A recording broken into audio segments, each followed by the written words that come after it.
10%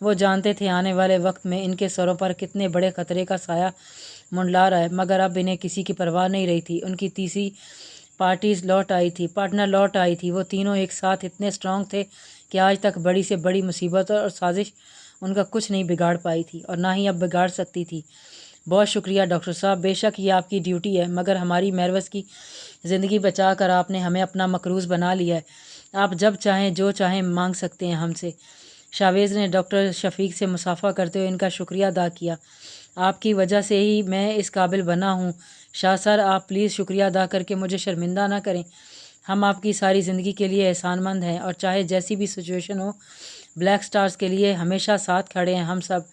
doctor شفیق عقیدت بھرے لہجے میں بولتے ان دونوں کو لاجواب کر گئے تھے۔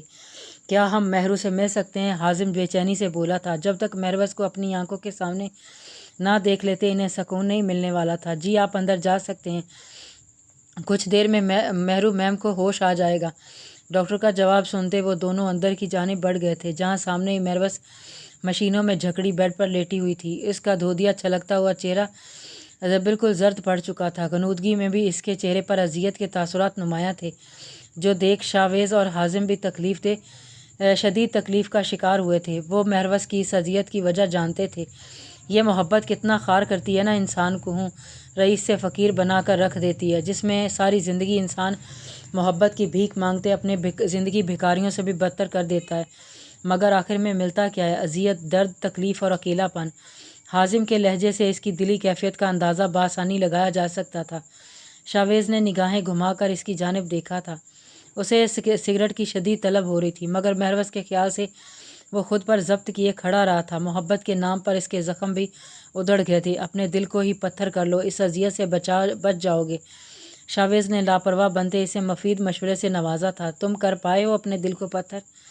حازم کو جنید سے ساری خبر مل چکی تھی جو پریسے نے شاویز کے ساتھ کیا تھا، اور جواباً شاویز جو اس کے خاندان والوں کے ساتھ کر کے آیا تھا۔ شاویز نے ان سے اپنا سب کچھ چھین لیا تھا۔ افندی مینشن کے تمام افراد سڑک پر آ چکے تھے، جبکہ شہباز افندی، شوکت افندی اور سفیان افندی کو اس نے جیل میں ڈلوا دیا تھا۔ ان کے پورے خاندان کی اصلیت جان کر لوگ انہیں گالیاں دے رہے تھے، ان پر تھوک رہے تھے، جنہوں نے سکندر شاہ جیسے معزز انسان کا خاندان برباد کر دیا تھا۔ شاویز کے بابا کے پرانے دوست ان سے ملنے کے خواہاں تھے، مگر شاویز ابھی کسی سے بھی ملنا نہیں چاہتا تھا۔ اس کا ارادہ پہلے شہباز افندی اور شوکت افندی کو دردناک سزا دلوانے کا تھا۔ وہ جانتا تھا کہ بہت جلد شہباز افندی کے ساتھ ملے سیاسی اسے جیل سے باہر نکلوا لیں گے، اس لیے اس نے اس خبر کو اچھالنے کے لیے میڈیا کو بلوایا تھا۔ اب بہت جلد اس کا ارادہ ان لوگوں کو جیل سے نکلوا لینے کا تھا۔ دنیا والوں کے سامنے یہی جانا تھا کہ وہ لوگ جیل توڑ کر خود بھاگے ہیں، جبکہ شاویز انہیں اپنی قید میں رکھ کر اپنی طرح کی سزا دینا چاہتا تھا، جس کے خیال سے لوگ خودکشی کرنا پسند کرتے تھے۔ میرا دل شروع سے ہی پتھر ہی ہے میر، شاویز کی سرد آواز پر حازم اس کے قریب آیا تھا۔ تمہیں دھوکے باز لوگوں سے نفرت ہے، لیکن سچ تو یہ ہے کہ اس وقت تم خود کو سب سے زیادہ دھوکہ دے رہے ہو۔ تم کیوں نہیں مان لیتے کہ تمہارا دل صرف اور صرف پریسے افندی کے لیے دھڑکتا ہے؟ کوئی ایک دن ایسا نہیں رہا جس میں تم نے اسے پریسے افندی نہیں بلکہ ظفر افندی کی بیٹی مان کر نفرت سے ٹریٹ کیا ہو۔ اگر تم واقعی اس لڑکی سے نفرت کرتے ہوتے تو کبھی اس کی جان نہ بچاتے، کبھی اس کے محافظ نہ بنتے۔ تم شدید محبت کرتے ہو پریسے افندی سے، مان جاؤ اس بات کو۔ حازم نے اپنے سب سے زیادہ انا پرست دوست کو اس کی محبت کا احساس دلایا تھا۔ اس نے دھوکہ دیا ہے مجھے۔ شاویز نے اپنی جلتی آنکھیں اٹھا کر اس کی جانب دیکھا تھا۔ اس میں بھی تمہاری غلطی ہے۔ اگر تم اسے حقیقت سے آگاہ کر دیتے، اس کے بعد وہ تمہیں دھوکہ دیتی، پھر اسے دھوکہ باز کہتے تم، لیکن یہاں تم اس کے برابر کے قصوروار ہو۔ حازم ہی تھا جو شاویز کو آئینہ دکھا سکتا تھا۔ اس سے پہلے کہ شاویز کچھ بولتا، مہروز کو ہوش میں آتے دیکھ کر وہ دونوں اس کے قریب آئے تھے۔ مہرو، حازم نے اسے پکارا تھا۔ سر، مہروز نے جیسے ہی آنکھیں کھولی، ان دونوں کو اپنے سامنے دیکھ وہ دھیرے سے مسکرا دی تھی۔ اس کی مسکراہٹ میں بھی اذیت کی جھلک نمایاں تھی۔ میں ٹھیک ہوں سر، باقی سب ٹھیک ہیں؟ مہروز کو بستر میں پڑے بھی اپنے لوگوں کی ٹینشن تھی۔ سب بالکل ٹھیک ہے مہرو، اور شدت سے تمہاری صحت یاب ہونے کے منتظر ہیں۔ پچھلے 24 گھنٹوں میں تم نے ہم سب کو جس اذیت کی جس سولی پر لٹکائے رکھا ہے، ہم بتا نہیں سکتے کتنی تکلیف میں رہا ہے گینگ کا ہر بندہ۔ حازم بول رہا تھا، جبکہ شاویز مہروز کی آنکھوں میں پنپتا سوال پڑھ رہا تھا جو وہ ان دونوں سے پوچھنے میں جھجک رہی تھی، جبکہ شاویز کو اس لڑکی کی محبت نے جیسے جھنجھوڑ کر رکھ دیا تھا۔ ایس پی ہمدان بالکل ٹھیک ہے مہرو،